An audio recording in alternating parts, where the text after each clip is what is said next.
Sophie Germain. La matemàtica Sophie Germain va néixer el dia 1 d'abril del 1776.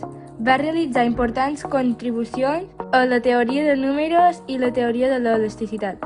Un dels més importants va ser l'estudi dels que anomenem nombres primers de Germain. Dorothea Bell. Dorothea Bell va néixer el dia 8 de novembre de 1878. Va ser una paleontòloga britànica que va dedicar tota la seva vida a cercar fòssils d'animals extingits. Dorothea va trobar un dels animals més extraordinaris, el Neotragus balearicus. Li va cridar l'atenció les seves dents, que eren de rata, i la seva forma era parescuda a la cabra.